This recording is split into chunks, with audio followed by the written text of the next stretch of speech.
est-ce qu'il faudrait attendre un signe clair de Dieu avant de s'engager? Bon, c'est vrai que le Seigneur nous parle tantôt d'une manière, tantôt d'une autre. Alors, il y a certaines personnes dans la Bible qui ont demandé le signe. Lorsque nous voyons le serviteur d'Abraham, Eliezer, il va demander le signe pour ne pas se tromper dans le choix. Il dira à Dieu dans la prière que la fille qui va me donner à boire et qui donnera aussi à boire à mes 10 chameaux, c'est elle la femme que je vais choisir pour le fils de mon maître. Et Dieu va exaucer sa prière. Donc, il n'est pas mauvais de demander à Dieu des signes. Et que dire maintenant à ceux-là qui pensent que depuis que Adam avait dit à Dieu, c'est la femme, parce que Dieu a posé la question, qui t'a demandé de pécher, mais qui t'a dit que tu as péché? Il a dit que c'est la femme que tu m'as donnée qui m'a poussé à pécher. On dit, depuis cette réponse-là d'Adam, Dieu ne s'implique plus dans les choix des conjoints. Ah, ça, c'est ce que les gens disent. Mais il n'y a aucun verset qui dit que depuis que Ève avait poussé Adam à pécher, Dieu ne s'implique pas dans le choix ou ne s'implique plus dans le choix de conjoint. Donc ça, c'est une interprétation qui n'a pas de fondement biblique. Alors, il y a comme ça des chrétiens ou encore des prophètes, des intercesseurs ou intercesseuses ou encore ceux-là qui œuvrent, qui sont dans les services de Dieu. Ils vont vous parler, non, j'ai vu une vision, telle c'est ma femme, tel c'est mon mari. Alors, qu'est-ce qu'on doit comprendre par cela? C'est vraiment des révélations ou juste des manipulations spirituelles? Non, ça dépend. Il y a, dans certains cas, ce sont des révélations qui viennent de Dieu. Donc, un prophète peut dire, Dieu m'a montré que tu es ma femme. Mais le problème, c'est quoi? Il faudrait que la femme aussi puisse consentir de vivre avec toi. Donc, il faut prier pour que le même Dieu qui t'a montré puisse aussi montrer à la femme. On dit, il faut checker pour savoir ce que vous prenez. Comment on saura si elle est capable de tomber enceinte ou si il est capable de donner la grossesse à une femme si on n'a pas checké? Bon, ça c'est selon le monde, c'est le langage du monde, mais ce n'est pas selon la parole de Dieu. C'est arriver à tomber dans l'impudicité comme ça, qu'est-ce qu'ils font? Est-ce qu'ils sont disqualifiés pour le mariage? C'est-à-dire quoi? Ils ne vont plus se marier. À ce niveau-là, qu'est-ce qui se passe? Déjà, il faudrait dire que c'est un péché. C'est un péché devant Dieu. Et lorsqu'on pêche, il faudrait se repentir.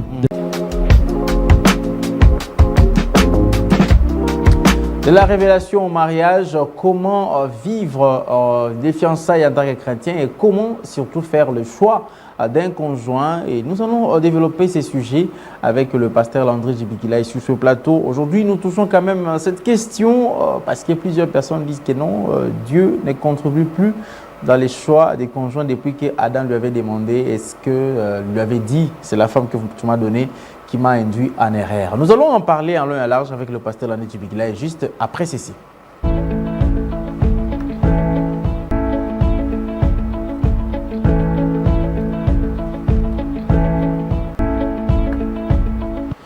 Voilà, les choix du conjoint et vivre dans les fiançailles en tant que chrétien, comment cela doit se passer? Pasteur Landry, bonjour et bienvenue. Bonjour, Papa Hervé, merci pour l'invitation et je salue tous nos téléspectateurs. Alors, j'espère que vous allez bien aussi. Oui, Dieu nous fait grâce, ça va bien. Nous commençons d'abord par cette première partie, les choix du conjoint. Comment doivent se passer les choix du conjoint? Est-ce que les choix d'un conjoint doivent être conduits ou d'être dictés par le Saint-Esprit, par Dieu, ou tout simplement, le conjoint peut faire son choix par rapport à son émotion personnelle? Alors, pour répondre à la question, j'aimerais qu'on lise un texte. Nous sommes dans Psaume chapitre 37 et nous allons lire le verset 5. Donc, si vous l'avez, vous pouvez nous faire la lecture. Psaume, donc vous avez parlé des... J'étais encore loin. Oui. Psaume chapitre 37, verset 5. Psaume chapitre 37, verset 5. Je suis en train d'ouvrir ma Bible dans mon téléphone. Psaume 37, verset 5. Recommande-t-on recommande ton sort à l'Éternel, mets en lui ta confiance et il agira. Amen. Donc, dans le texte que vous venez de lire, la Bible dit « recommande ton sort à l'Éternel ». Et le mot « sort » signifie aussi le cours de la vie. Le cours de la vie. Et lorsqu'on parle du cours de la vie, nous savons que dans la vie, il y a plusieurs étapes. Plusieurs étapes. Il y a l'étape où la personne naît. Il y a l'étape où la personne grandit. Et il y a aussi l'étape où la personne doit se marier. Donc, selon ce passage, le Seigneur veut qu'à chaque étape de la vie, que nous puissions nous recommander au Seigneur, c'est-à-dire nous puissions recommander chacune de ces étapes à l'Éternel. Et la Bible dit, mets en lui ta confiance et il agira. Donc, ça veut dire que même dans le domaine du mariage, parce qu'il arrivera un moment où il faudrait que tu te maries, que tu sois un homme, que tu sois une femme, c'est une étape de ta vie. Alors, recommande cette étape-là à l'Éternel, fais-lui confiance. Donc, quand tu lui parles, parle-lui avec foi, il agira, c'est-à-dire qu'il va t'orienter. Alors, moi, je suis parmi ceux qui croient qu'on peut prier pour que Dieu nous oriente par rapport au choix du conjoint. Et que dire maintenant à ceux-là qui pensent que depuis que Adam avait dit à Dieu, c'est la femme, parce que Dieu a posé la question, qui t'a demandé de pécher, mais qui t'a dit que tu as péché. Il a dit que c'est la femme que tu m'as donnée qui m'a poussé à pécher. On dit, depuis cette réponse-là d'Adam, Dieu ne s'implique plus dans les choix des conjoints. Ah, ça, c'est ce que les gens disent. Mais il n'y a aucun verset qui dit que depuis que Ève avait poussé Adam à pécher, Dieu ne s'implique pas dans le choix ou ne s'implique plus dans le choix de conjoint. Donc ça, c'est une interprétation qui n'a pas de fondement biblique. Alors, en revenant sur l'histoire d'Adam et Ève, nous voyons que Dieu n'a pas imposé à Adam le choix, mais Dieu lui a proposé quelqu'un. Donc Dieu a présenté une personne. Voilà, Dieu a présenté Ève devant Adam. Et Adam, en regardant Ève, il s'est rendu compte que c'était la personne qu'il lui fallait. Parce qu'avant, Dieu avait fait passer les animaux devant Adam, les oiseaux devant Adam. La Bible dit que Adam n'avait pas trouvé l'aide semblable. Mais lorsque Dieu va lui présenter Ève, il va dire, voici cette fois-ci celle qui est l'os de mes os et la chair de ma chair.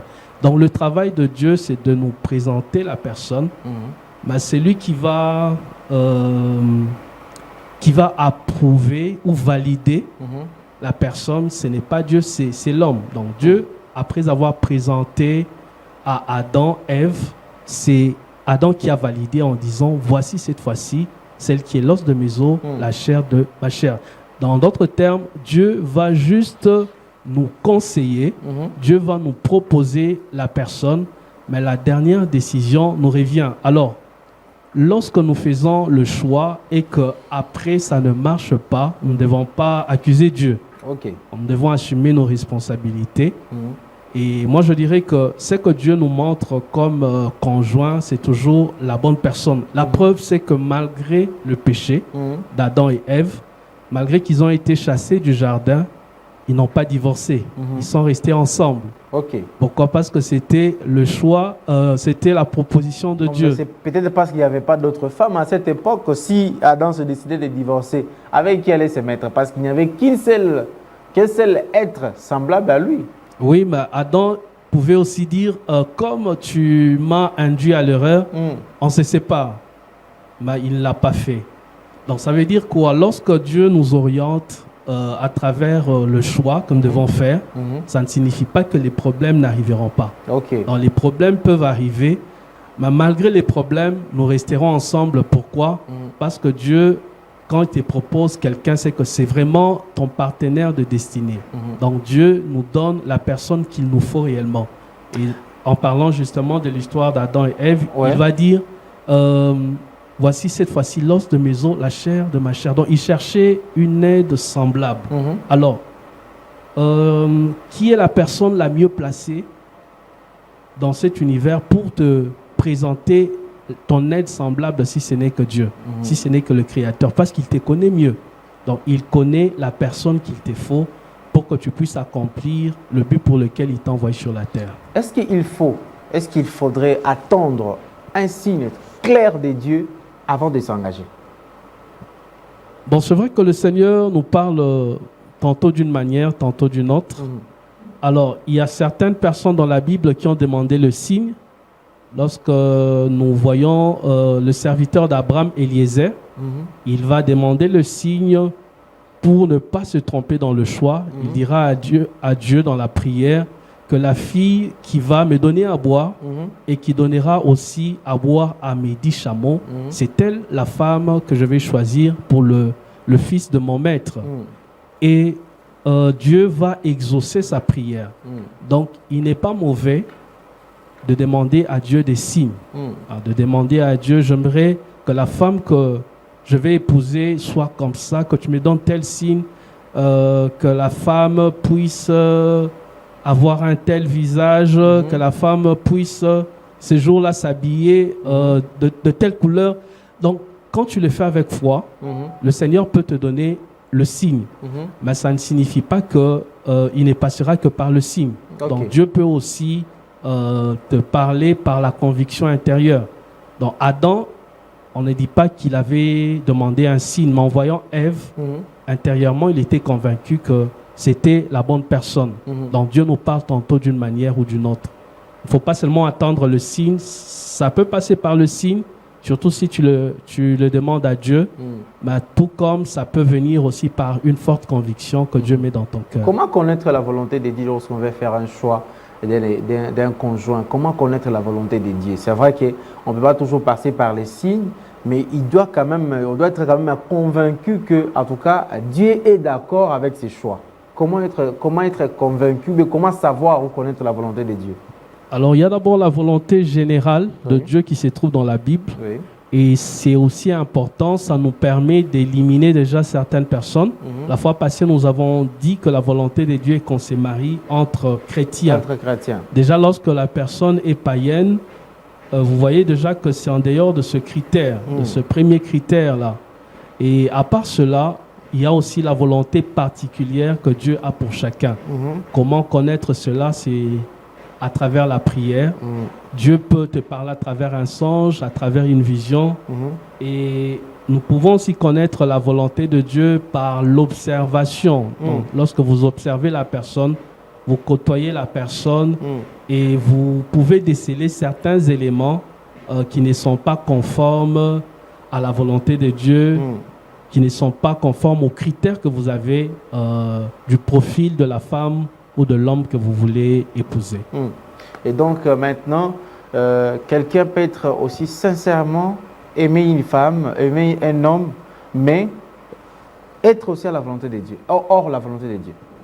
Exactement, exactement. Nous pouvons citer l'exemple de Samson qui a aimé une femme, c'était Delilah. Mais je ne crois pas que Delilah, c'était la volonté de Dieu pour Samson. La preuve, c'est qu'après son union avec Delilah, ou après avoir fréquenté Delilah, ses yeux seront crevés, ses cheveux seront coupés, et puis il va mourir tôt. Donc il va mourir avant son temps. Or, la femme de la destinée, la femme que Dieu te donne, ne vient pas pour te faire régresser. Vous voyez? Mais elle vient apporter un plus. Mais Delilah, dans la vie de Samson, va venir pour détruire sa vie.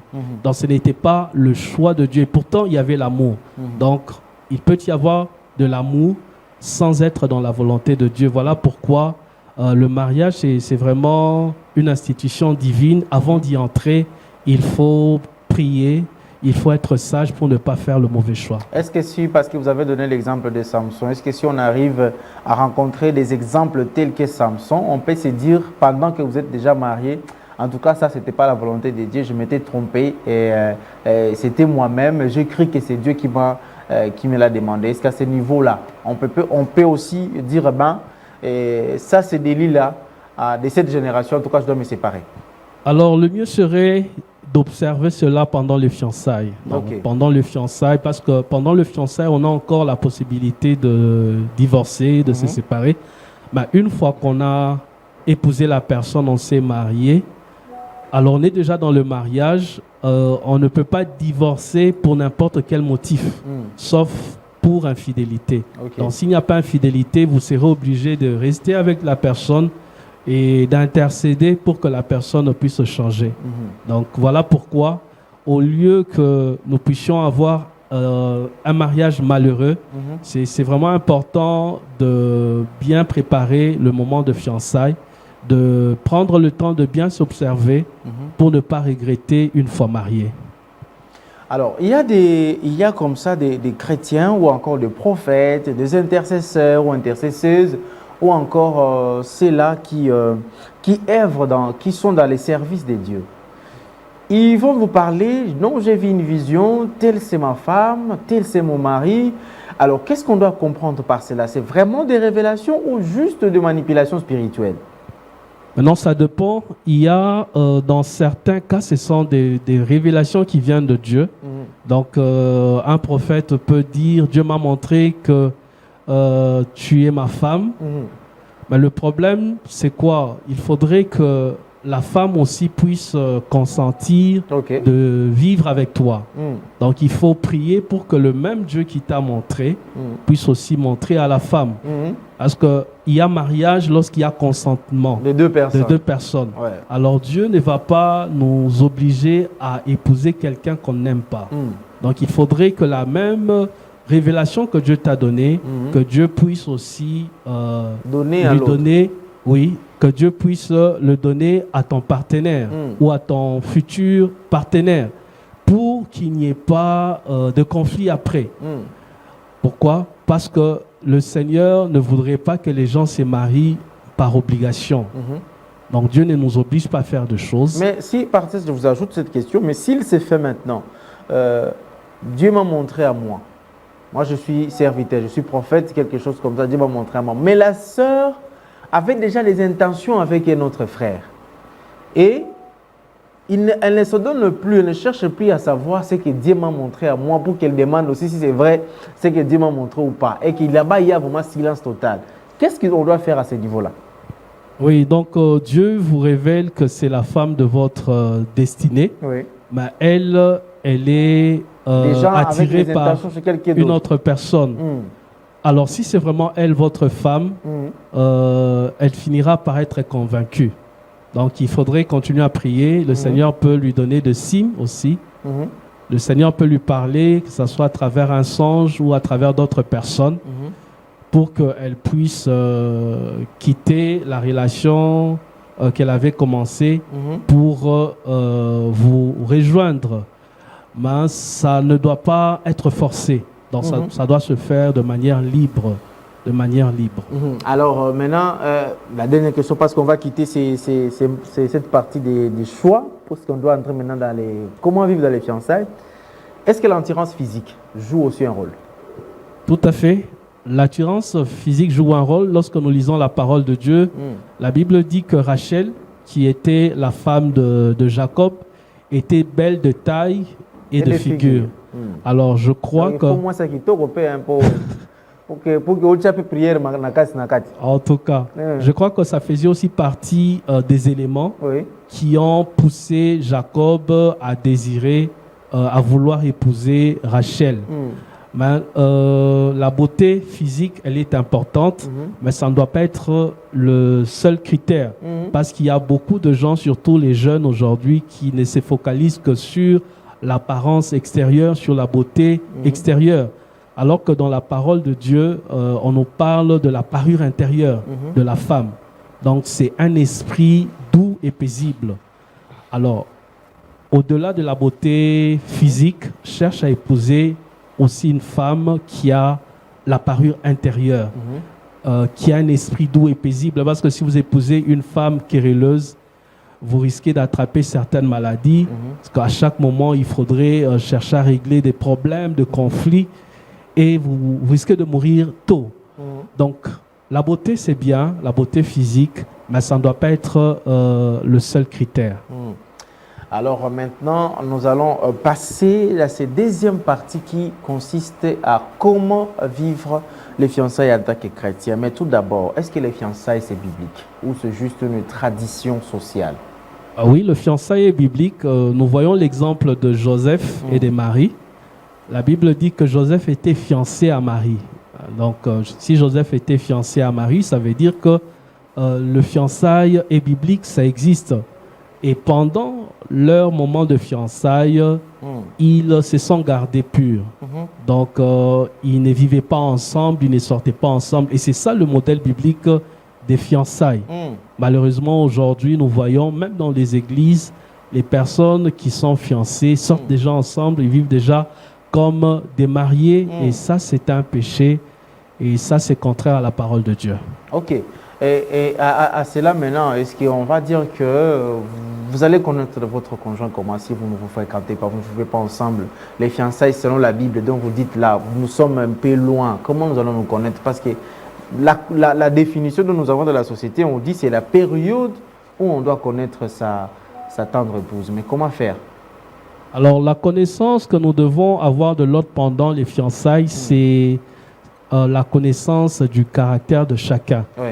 Donc, c'est un moment où on cherche à se connaître dans le domaine du caractère. Pourquoi? Parce que, comme j'étais en train de le dire tantôt, Adam cherchait une aide semblable, donc quelqu'un qui lui ressemble. Donc, il faudrait qu'il y ait de l'harmonie dans le couple. Donc, si tu n'épouses pas quelqu'un qui est ton aide semblable, ça veut dire qu'il y aura beaucoup de points de divergence. Et une fois arrivé dans le mariage, ça peut conduire au divorce. Alors, les fiançailles, c'est une période qui est faite pour se connaître dans le domaine du caractère, du comportement, voir si les deux caractères sont compatibles ou pas. Donc, ce n'est pas un moment où il faut se connaître sexuellement. Donc, ce n'est pas ça la volonté de Dieu. Donc, mais pasteur, on dit il faut checker pour savoir ce que vous prenez. Comment on saura si elle est capable de tomber enceinte ou si il est capable de donner la grossesse à une femme si on n'a pas checké? Bon, ça c'est selon le monde, c'est le langage du monde, mais ce n'est pas selon la parole de Dieu. Mais maintenant, il n'est pas mauvais de faire certains examens si vous voulez savoir si votre femme est féconde ou pas. Vous allez à l'hôpital, on peut faire un test. Et par rapport aussi à l'homme, il faut parler, lui poser la question, est-ce que cet homme est viril ou pas? Tout ça, on peut en parler, on peut en discuter avant le mariage sans pour autant se connaître l'un et l'autre. Donc, pourquoi? Parce qu'on veut craindre Dieu, parce qu'on veut obéir à la parole de Dieu. Alors, parce qu'on ne peut pas vivre comme ça, mais il y a des gens qui demandent donc quand même ma fiancée, s'il faut que je la connaisse bien, s'il faut que je sache, parce que vous avez parlé des caractères, s'il faut que je sache qu'elle se fâche, il se fâche, on doit quand même être ensemble dans une chambre, on discute, et ça peut aussi nous arriver aussi à s'embrasser pendant les fiançailles. Oui, en parlant de s'embrasser, déjà ça dépend. Est-ce que vous vous embrassez? Vous embrassez avec la bouche à bouche, ou bien vous embrassez comme accolade? Voilà. Pasteur, on parle d'embrasser. Oui, parce que vous pouvez embrasser quelqu'un au niveau de la joue. Ouais. Devant les gens, ce n'est pas un problème. Mais lorsque vous vous retrouvez seul à seul et que vous vous embrassez à la bouche, là, ce n'est plus conforme à la parole de Dieu. Et puis, on conseille toujours aux fiancés d'éviter de se retrouver toujours seul à deux. Donc, souvent, lorsque l'homme est déjà chez lui, et souvent, c'est en ce moment-là que la tentation arrive. Pourquoi? Parce que la fiancée va venir et il se retrouve seul dans l'appartement de l'homme et ils peuvent être tentés à tomber dans le péché. Voilà pourquoi il faut toujours, même si vous fréquentez votre fiancé, qu'il y ait une ou deux autres personnes pour ne pas être tenté à tomber dans le péché. Alors, si c'est un couple fiancé, arrivé à tomber dans l'impudicité comme ça, qu'est-ce qu'ils font? Est-ce qu'ils sont disqualifiés pour le mariage? C'est-à-dire quoi? Ils ne vont plus se marier. À ce niveau-là, qu'est-ce qui se passe? Déjà, il faudrait dire que c'est un péché. C'est un péché devant Dieu. Et lorsqu'on pêche, il faudrait se repentir, demander pardon à Dieu Et je dirais même que le couple qui doit être béni à l'église doit avouer au pasteur. Ok, il faut tout avouer. Oui, il faudrait avouer que pendant les fiançailles, nous sommes tombés et le pasteur priera pour vous. Vous allez demander pardon à Dieu.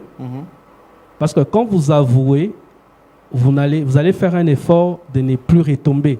Mais lorsque vous gardez, ça devient votre style de vie. Raison pour laquelle aujourd'hui nous voyons certains couples à peine mariés, la femme accouche. Or nous savons que la grossesse dure 9 mois. Mais eux, ils se sont mariés il y a 5 mois et la femme accouche. Pourquoi? Parce que pendant les fiançailles, ils vivaient déjà comme des mariés et ce sont des pratiques qu'il faut dénoncer, qu'il faut condamner. Et ce qui est dommage, même parmi les serviteurs de Dieu, même parmi ceux qui servent à l'église, on rencontre de telles pratiques. Donc le péché peut arriver, mais il faut maintenant demander pardon à Dieu, se repentir. Le mal, c'est lorsque on pratique le péché. Donc le péché, si ça arrive dans la vie d'un enfant de Dieu, ça doit être un accident. Ça ne doit pas être un style de vie. Mais maintenant, si ton fiancé te demande tout le temps à coucher avec lui, alors c'est déjà un signe qui montre que ce n'est pas un bon mari. C'est pas un bon mari. Ou si ta fiancée te demande de coucher tout le temps avec elle, c'est un signe qui montre que ce n'est pas une bonne femme. Donc, parmi les critères, il faut beaucoup réfléchir. Parce que tu peux épouser un homme et après, dans le mariage, il va commencer à te tromper. Ou une femme, après, dans le mariage, elle commence à te tromper. Pourquoi? Parce que dans les fiançailles, il y avait déjà des indices qui montraient que la personne était infidèle. Ou bien la personne ne pouvait pas s'abstenir. Donc, si dans les fiançailles, tu n'arrives pas à t'abstenir, alors, c'est que dans le mariage, il te sera difficile de t'abstenir parce qu'il arrive des moments où l'homme peut voyager. Et lorsque tu n'es pas sur place, tu vas en voyage, est-ce que pour autant il faut coucher avec d'autres femmes? Donc c'est déjà dans le fiançailles que nous pouvons connaître le type d'homme ou le type de femme avec qui nous allons passer les restes de nos jours. Voilà pourquoi lorsque l'homme ou la femme te demande le sexe pendant les fiançailles, il faut comprendre que déjà, ce n'est pas un bon frère, ce n'est pas une bonne sœur. Alors, entre le pasteur et le parent, qui valide le mariage? Qui a les pouvoirs de valider un couple fiancé qui doivent réellement se marier? Est-ce c'est le parent ou c'est le pasteur? L'autre fois, nous avons lu dans 1 Corinthiens chapitre 7, la Bible dit que c'est le père qui a la responsabilité de donner sa fille en mariage ou de ne pas donner.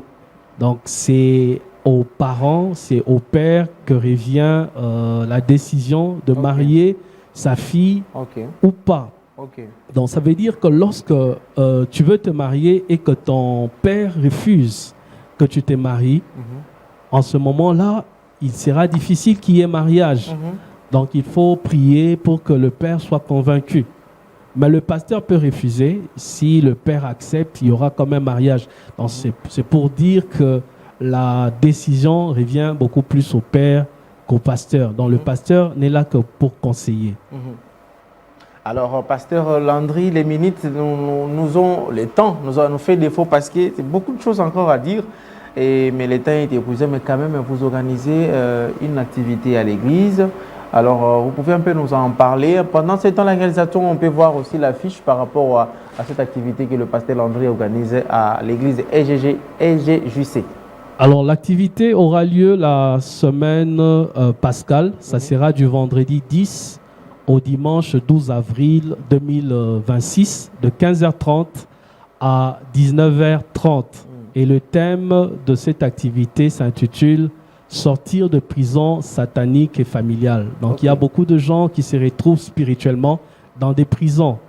Alors, aussi longtemps que ta vie, aussi longtemps que la vie des membres de ta famille se retrouvent en prison, les choses que Dieu a prévues pour vous ne peuvent pas se réaliser. Donc, la prison amène la limitation. Alors, le Seigneur, à travers ce programme, veut te libérer, de sortir de toute prison satanique et de sortir, il veut aussi sortir les membres de ta famille. Voilà pourquoi je t'invite, mais j'invite aussi les membres de ta famille. Ne viens pas seul, viens avec les membres de ta famille, avec tes amis. Et l'adresse se trouve à Des Bonhommes. Donc nous sommes non loin du saut de mouton de Des Bonhommes, sur l'avenue Thiboko 1, numéro 161B, commune de Matete. La référence est la salle Les Retrouvailles. Merci beaucoup, le pasteur Landry, pour nous avoir parlé quand même sur ce sujet des mariages, les conjonctions du conjoint et les comment vivre dans les fiançailles. Alors, vous qui vous touchez déjà, vous touchez déjà en tant que fiancé, sachez que vous êtes déjà dans les péchés. À ce niveau ici, allez confesser, allez dire au pasteur parce que vous avez déjà franchi les limites. Merci, pasteur. Merci, Papa Hervé. Merci beaucoup à tous nos téléspectateurs. Merci à Jonas Minga, Richard Woody pour la réalisation. Merci également à Charmel Bondo qui nous accompagne également. Merci à vous tous qui nous avez suivis. Et donc, le rendez-vous, c'est très dimanche, voilà, le dimanche avec un autre invité, une autre thématique. Merci et au revoir.